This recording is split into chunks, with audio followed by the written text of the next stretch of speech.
Walang duda na si Miss Philippines Emma Tiglao na nga talaga ang may pinakamalaking tsansang masungkit ang corona ng Miss Grand International ngayong taon. Ayon sa ipinost ng pageant page na Sash Factor na may 597,000 followers, si Emma ang nakakuha ng number 1 spot, na sinundan lang ni na Miss Indonesia at Miss Venezuela. Siya rin ang may pinakamataas na score sa katatapos lang na swimsuit competition. Maging ang mga kapwa-kandidata ni Emma ay aminadong siya ang karapat-dapat na koronahan. Pinili siya ni na Miss Thailand, Philippines! Emma! Miss Jamaica, I would choose Philippines. Emma. Miss Peru, Philippines. Philippines. Miss Portugal, I think she's really prepared for it. Miss Slovak Republic, I would say Philippines. Miss Belgium, I think I would go with Philippines because she's just so authentic and she's so herself.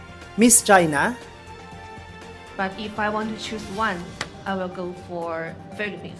Yeah, I think she's so professional. Philippines. Oh, the Philippines. Yeah, Miss Spain, Philippines. Philippines. Why? Miss Zimbabwe, If I was the judge, Yes. Philippines, Yeah. Emma Tiglao. at Miss New Zealand.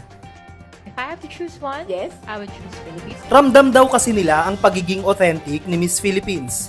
Hindi plastic, good speaker, at higit sa lahat, siya daw ang may pinakakakayahang gampanan ang tungkulin ng isang reyna. Pati ang mga taga-Vietnam na madalas pang nang baba sa ating mga kandidatang ipinapadala ay walang angal at suportado ang laban ni Emma sa Thailand. Ang maganda pa nito ay maayos na rin ang relasyon ng Pilipinas sa owner na si Mr. Nawat Itzaragrisil.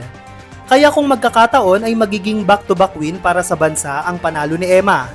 Dahil ang Pinay na si CJ Opiaza ang reigning queen ngayon, matapos mag-resign ni Miss India sa kadahilan ng hindi umano niya gustong mag-online selling.